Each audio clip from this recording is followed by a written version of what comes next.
તો નમસ્કાર દર્શક મિત્રો, સ્વાગત છે તમારું અમારી યુટ્યુબ ચેનલમાં।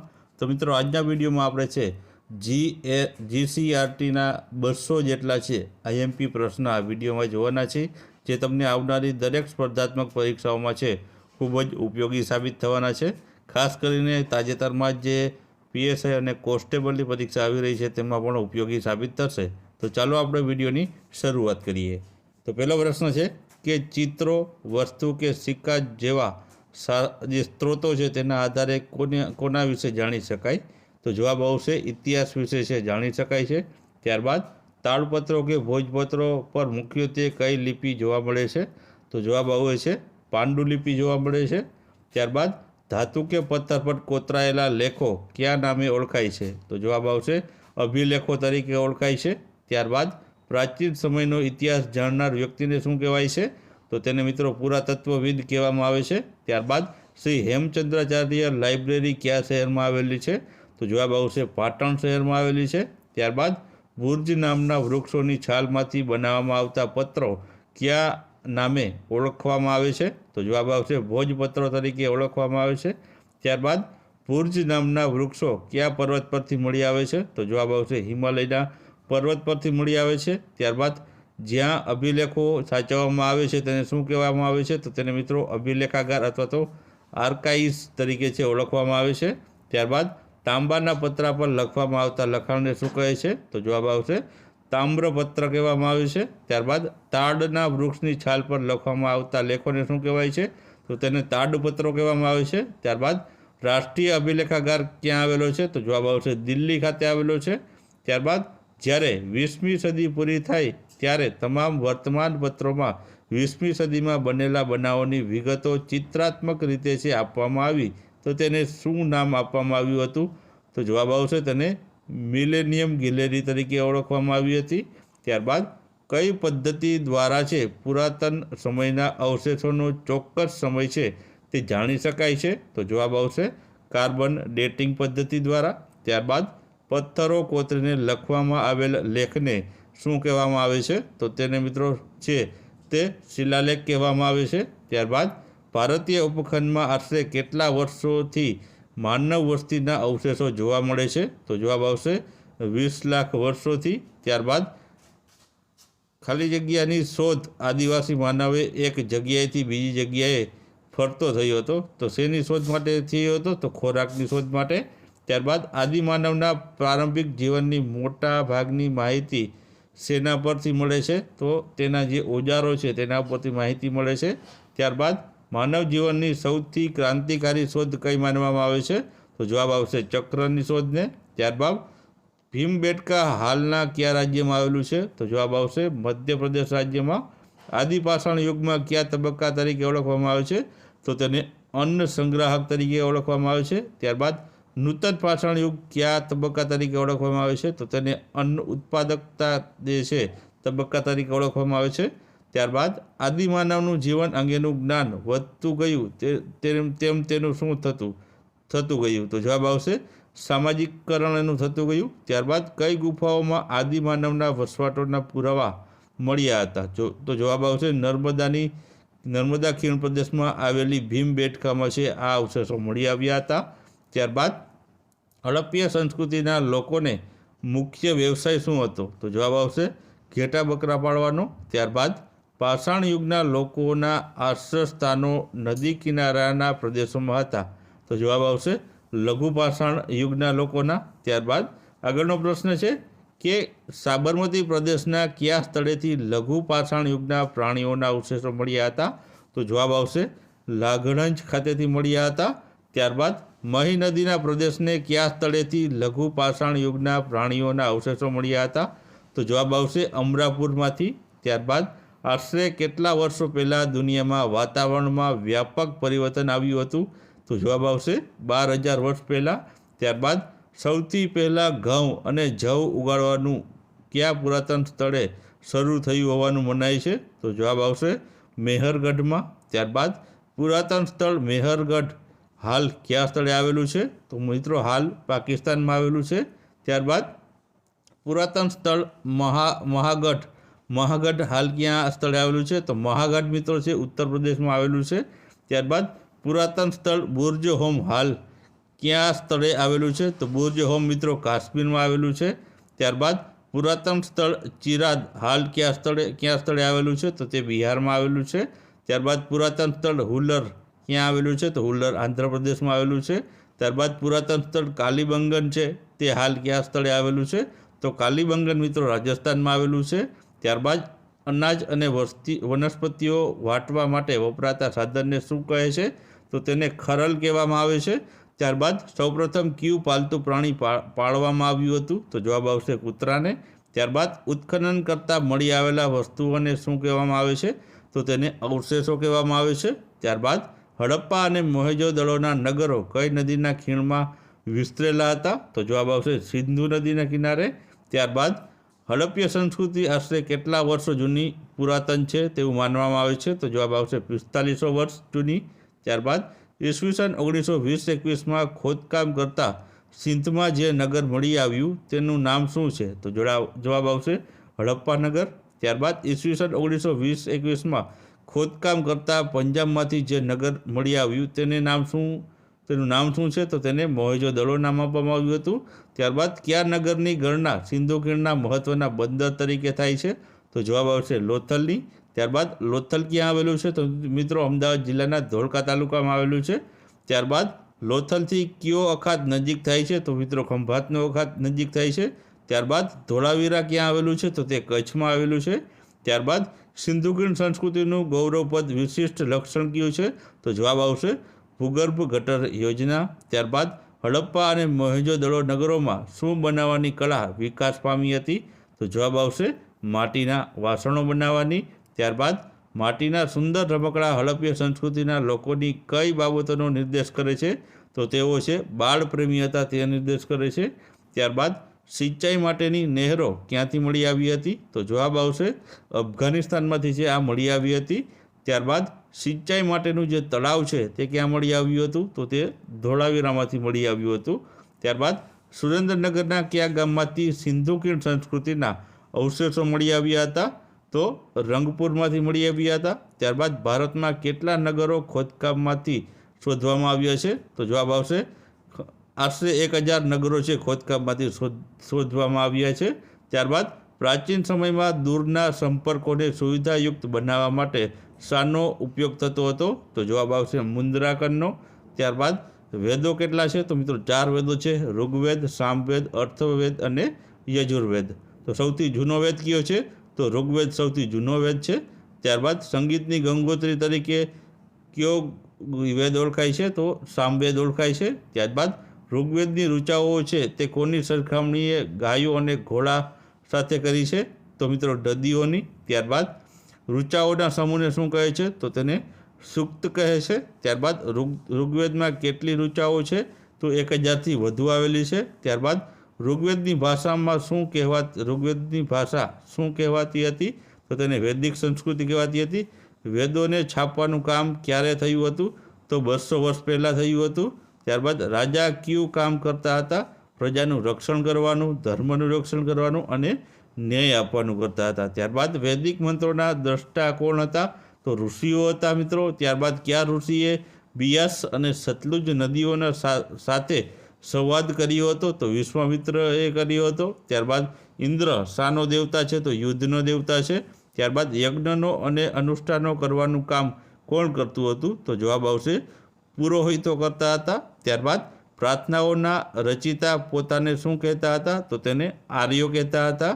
ત્યારબાદ મહાપાષાણ કબરો બનાવવાની પ્રથા આશરે છે કેટલા વર્ષ પહેલાં શરૂ થઈ હતી? તો જવાબ આવશે 3000 વર્ષ પહેલાં. ત્યારબાદ કયા ગામની કબરમાંથી 33 સોનાના મણકા અને શંખ મળ્યો હતો? તો જવાબ આવશે બ્રહ્મગીરીની જે આ ગામની જે કબરો છે તેમાં 33 જેટલા સોનાના મણકા મળ્યા હતા. ત્યારબાદ કયા ગામમાંથી પુરાતત્વવિદને અનાજના બીજ મળ્યા હતા? તો મિત્રો ઇમામ ગામમાંથી છે આ અનાજના બીજ છે મળી આવ્યા હતા. ત્યારબાદ કયા ગામના લોકો મૃતદેહને ઘરમાં જ દફનાવતા હતા? તો જવાબ આવશે ઇમામ ગામમાં. ત્યારબાદ વૈદિક કાળમાં દસ્યુ લોકો કયા પ્રદેશની આજુબાજુ રહેતા હતા? તો જવાબ આવશે પંજાબની આજુબાજુ. ત્યારબાદ વૈદિક સમય દરમિયાન યજ્ઞોમાં શાની આહુતિ આપવામાં આવતી હતી? તો ઘી અને અનાજની. ત્યારબાદ પાષાણ એટલે શું? તો પથ્થર થશે. સોમ એ શું છે? તો જવાબ આવશે સોમ એ એક છોડમાંથી બનાવેલું પીણું છે. ત્યારબાદ જનતા અથવા તો પૂરા સમુદાય માટે કયા શબ્દનો ઉપયોગ થતો હતો? તો જવાબ આવશે જનવ્યુસ તરીકે એનો ઉપયોગ થતો હતો. ત્યારબાદ અગ્નિ શેના દેવતા હતા? આગના. વેદો 1000 વર્ષો સુધી માત્ર કર્ણાપર્ણ સાંભળીને કંઠસ્થ કરીને યાદ રાખ્યા હોવાથી શું કહેવાય છે? તેને શ્રુતિ ગ્રંથો કહેવાય છે. ત્યારબાદ ઋગ્વેદોમાં અમુક સૂક્તો શેના રૂપમાં મુકાયેલી છે? તો જવાબ આવશે સંવાદના રૂપમાં. ત્યારબાદ ઇમામ ગામ ક્યાં આવેલું છે? તો ધોળ નદીના કિનારે મિત્રો આવેલું છે. ત્યારબાદ ઋગ્વેદની રચના આશરે કેટલા વર્ષ પહેલાં થઈ હોવાનું મનાય છે? તો જવાબ આવશે 3000 થી 3500 વર્ષ જૂનું. ત્યારબાદ ઋગ્વેદમાં આવેલા સૂક્ત કોની સ્તુતિ માટેના મંત્રો છે? તો દેવી દેવતાઓના. ત્યારબાદ હર્ષવર્ધનના પિતાનું નામ પ્રભાશંકર વર્ધન હતું. હર્ષવર્ધનના ભાઈનું નામ રાજ્યવર્ધન. હર્ષવર્ધનની બહેનનું નામ તો રાજ્યશ્રી હતું. હર્ષવર્ધન ક્યાં રાજગાદી સંભાળી હતી? તો થાનેશ્વરમાં. હર્ષવર્ધનની બહેનને કોણે કેદ કરી હતી? તો દેવગુપ્તે કરી હતી. ત્યારબાદ હર્ષવર્ધનની બહેનને મુક્ત કરાવવા કયા બૌદ્ધ સાધુએ મદદ કરી હતી? તો જવાબ આવશે દિવાકરે. ત્યારબાદ હર્ષવર્ધનના ભાઈનું મૃત્યુ કયા રાજવીના દગાને કારણે થયું હતું? તો જવાબ આવશે શશાંકના. ત્યારબાદ હર્ષવર્ધન કયા સ્થળે દર 5 વર્ષે ધર્મ પરિષદનું આયોજન કરતો હતો? તો પ્રયાગમાં. ત્યારબાદ સંસ્કૃત ભાષાના કયા મહાકવિ હર્ષવર્ધનના દરબારને શોભાવતા હતા? તો જવાબ આવશે બાણભટ્ટ. ત્યારબાદ ચાલુક્ય વંશના કયા રાજાએ અશ્વમેઘ યજ્ઞ કર્યો હતો? જવાબ આવશે પુલકેશી પહેલાએ. ત્યારબાદ હર્ષવર્ધનના સમયમાં વેપારને કારણે કયા શહેરમાં પુષ્કળ સોનું ભારતમાં આવતું હતું? તો જવાબ આવશે રોમમાં. ત્યારબાદ હર્ષવર્ધન પ્રયાગમાં યોજેલી 6ઠ્ઠી ધર્મ પરિષદમાં કયા ચીની મુસાફરે હાજરી આપી હતી? તો જવાબ આવશે હ્યુંગ એન સાંગે. ત્યારબાદ ચાલુક્ય વંશના કયા રાજાએ વાતાપીમાં ભવ્ય વિષ્ણુ મંદિર બંધાવ્યું છે? તો જવાબ આવશે મંગલેશે. ત્યારબાદ હર્ષવર્ધન અને પુલકેશી બીજા વચ્ચે કઈ નદી કિનારે યુદ્ધ થયું હતું? તો જવાબ આવશે નર્મદા નદી કિનારે. ત્યારબાદ હર્ષવર્ધન અને પુલકેશી બીજાની વચ્ચે થયેલા યુદ્ધમાં કોની જીત થઈ હતી? તો જવાબ આવશે પુલકેશી બીજાની. ત્યારબાદ હર્ષવર્ધનના રાજ્યોમાં કેટલા બૌદ્ધ મઠો હતા? તો 100 જેટલા બૌદ્ધ મઠો હતા. ત્યારબાદ દક્ષિણ ભારતમાં ચાલુક્ય વંશ કયા નગરમાં પોતાની રાજધાની રાખી હતી? તો જવાબ આવશે વાતાપીમાં. ત્યારબાદ કેસી પહેલેના પુત્રનું નામ શું હતું? તો જવાબ આવશે કીર્તિવર્મા. ચાલુક્ય વંશના રાજાઓ કયા ધર્મના ઉપાસક હતા? તો હિન્દુ ધર્મના ઉપાસક હતા. ત્યારબાદ પુલકેશી પહેલાના ધ્વજમાં શાનું ચિહ્ન હતું? તો પુલકેશી પહેલાના જે ધ્વજમાં છે વરાહાવતારનું છે તે ચિહ્ન હતું. ત્યારબાદ હર્ષવર્ધન શશાંક પર આક્રમણ કરવા માટે કામરૂપના કયા રાજા સાથે મૈત્રી સંબંધો બાંધ્યા હતા? તો જવાબ આવશે ભાસ્કર વર્મન સાથે. ત્યારબાદ હર્ષવર્ધનની બહેનનું કયું રાજ્ય રાજા વગરનું હોવાથી પોતાના સ્વહસ્તક લીધું હતું? તો જવાબ આવશે કનૌજને. ત્યારબાદ કયા નાટકો હર્ષવર્ધને લખ્યા છે? તો જવાબ આવશે નાગાનંદ, રત્નાવલી અને પ્રિયદર્શિકા. ત્યારબાદ કઈ કૃતિ બાણભટ્ટે લખી હતી? તો જવાબ આવશે કાદંબરી તેણે લખી હતી. ત્યારબાદ સમ્રાટ હર્ષના સમયની ઘણી મહત્ત્વની બાબતો આજે આપણને શામાંથી જાણવા મળે છે? તો જવાબ આવશે હર્ષચરિત્રમાંથી. ત્યારબાદ હર્ષવર્ધન કઈ વિદ્યાપીઠના નિભાવ માટે 100 જેટલા ગામો આપ્યા હતા? તો જવાબ આવશે નાલંદા. ત્યારબાદ હર્ષવર્ધનના સમયમાં નાલંદા વિદ્યાપીઠના આચાર્ય કોણ હતા? તો જવાબ આવશે શીલભદ્ર. ત્યારબાદ નાલંદા વિદ્યાપીઠમાં કયા રસાયણશાસ્ત્રી થઈ ગયા? તો જવાબ આવશે નાગાર્જુન. ત્યારબાદ નાલંદા વિદ્યાપીઠ થઈ ગયેલા રસાયણશાસ્ત્રી કઈ ભસ્મનો ઔષધિ તરીકે ઉપયોગ સૂચવ્યો હતો? તો જવાબ આવશે લોહ, સોહમ અને પારાની ભસ્મનો.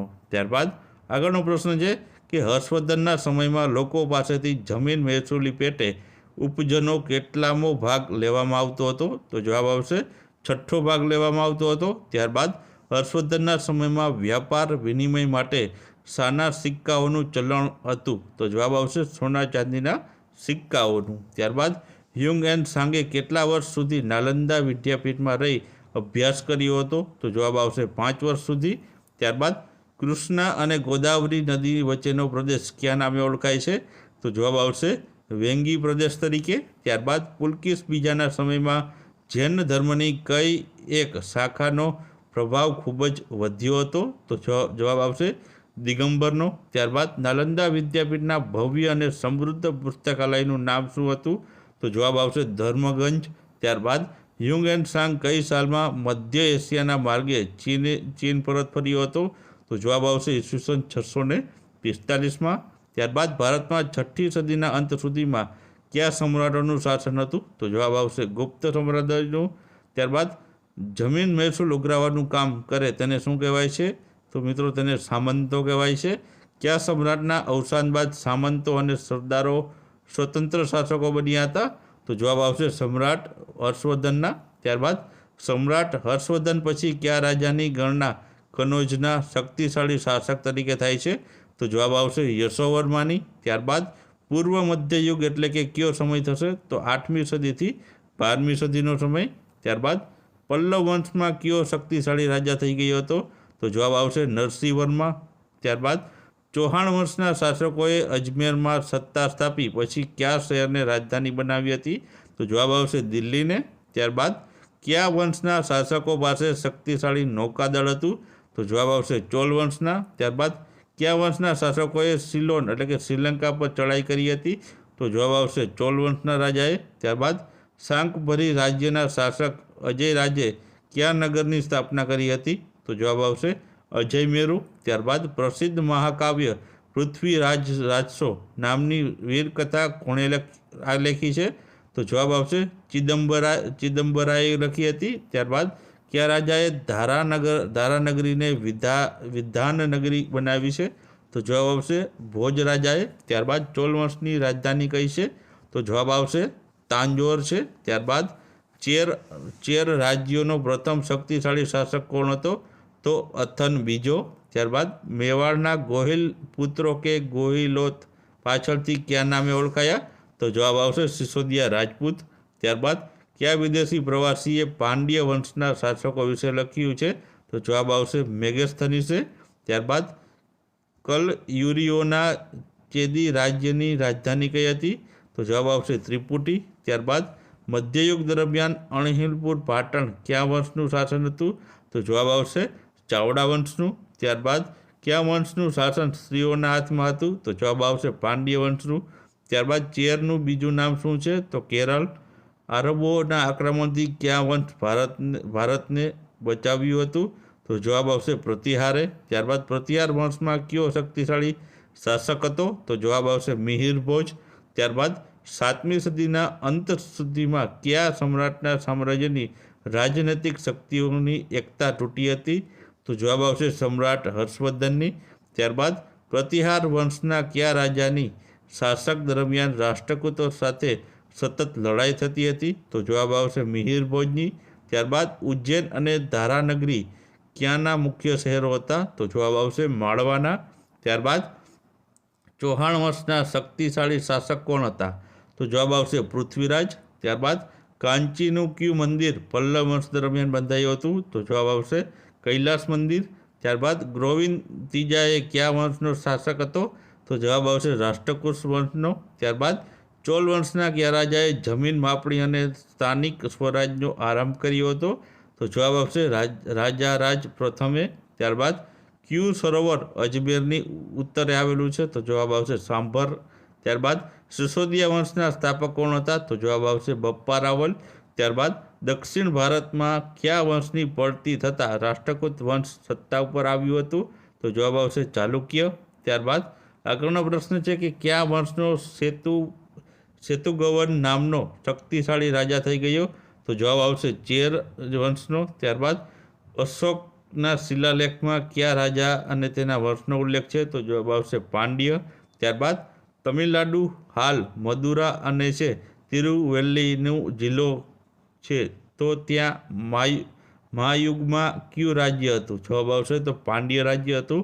ત્યારબાદ અગાઉના સમયમાં ચેર કયા પ્રદેશનો એક ભાગ હતો?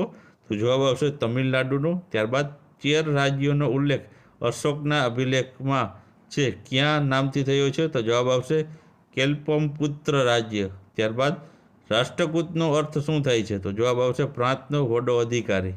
ત્યારબાદ રાજપૂત કાળ દરમિયાન મધ્યપ્રદેશમાં નર્મદા નદીના દક્ષિણે જબલપુર આસપાસના પ્રદેશોમાં કયા વંશના શાસકોએ રાજ્ય કરતા હતા? તો જવાબ આવશે ચેદી વંશના રાજો.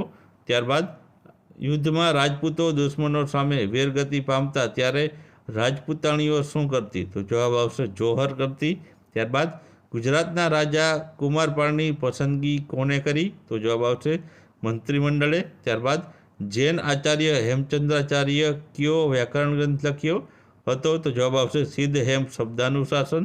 ત્યારબાદ ખજુરાહોનું મંદિર ક્યાં આવેલું છે? તો જવાબ આવશે મધ્યપ્રદેશમાં આવેલું છે. ત્યારબાદ શાહબુદ્દીન કઈ રાણી સામે હારી ગયો હતો? તો જવાબ આવશે નાયકા દેવી સામે. ત્યારબાદ મોઢેરાનું સૂર્ય મંદિર ગુજરાતના કયા જિલ્લામાં આવેલું છે? તો જવાબ આવશે મહેસાણા જિલ્લામાં.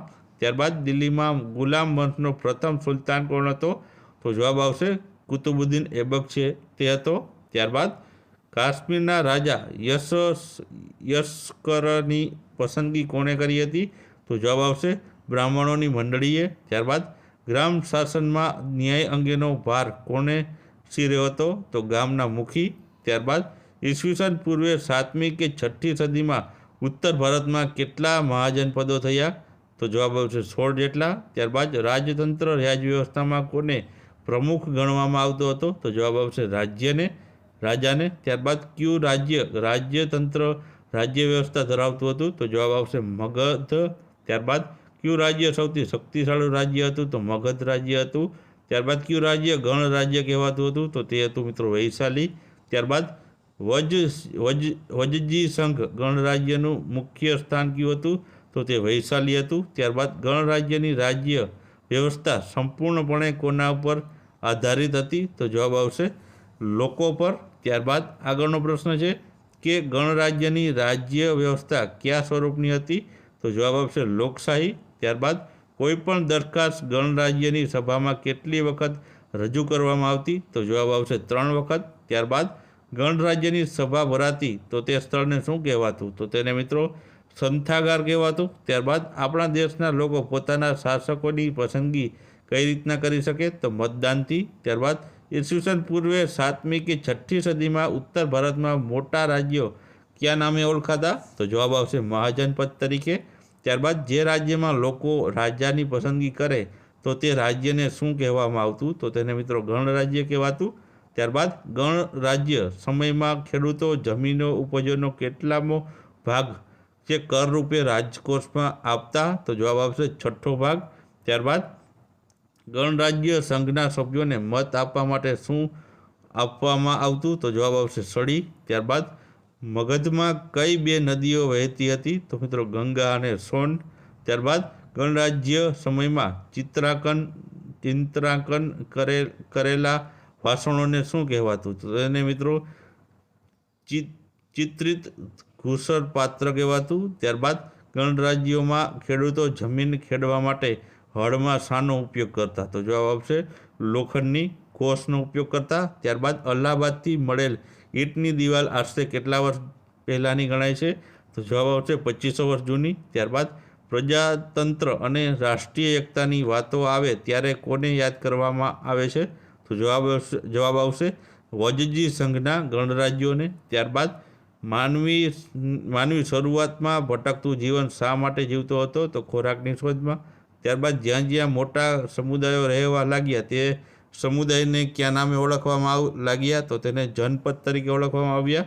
જનપદનો અર્થ શું થાય છે? તો માનવના વસવાટનું એક સ્થળ. ત્યારબાદ જનપદોના નામ કોના પરથી પાડવામાં આવ્યા? તો જનપદોની સ્થાપના કરવાવાળાના નામ પરથી. ત્યારબાદ કયા કાળમાં અનેક જનપદોનો ઉલ્લેખ જોવા મળે છે? તો જવાબ આવશે મહાભારતના.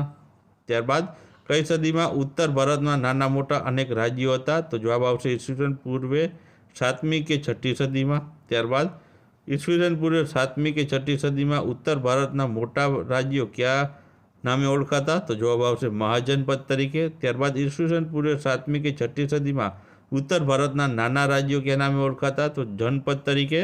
ત્યારબાદ મહાજનપદોમાં કેટલા પ્રકારના રાજ્ય વ્યવસ્થા સ્થાપી હતી? તો 2 પ્રકારની. ત્યારબાદ વૈશાલીમાં કઈ પ્રજાનું ગણરાજ્ય હતું? તો લીછવી. ત્યારબાદ કપિલવસ્તુમાં કઈ પ્રજાનું ગણરાજ્ય હતું? તો શાહી. અને મિથિલામાં કઈ પ્રજાનું ગણરાજ્ય હતું? તો વિદેહનું. અને કુશીનારામાં કઈ પ્રજાનું ગણરાજ્ય હતું? તો તે મલ છે તે પ્રજાનું ગણરાજ્ય હતું. તો મિત્રો આ હતા GCRTના 200 જેટલા પ્રશ્નો. જો તમને વિડીયો પસંદ આવ્યો હોય વિડીયોને લાઇક કરજો, વિડીયોને શેર કરજો અને ચેનલમાં નવા હોય તો ચેનલને છે એકવાર સબસ્ક્રાઈબ પણ કરી દેજો. આવા બીજા પણ વિડીયો છે આપણી ચેનલમાં મૂકવામાં આવશે.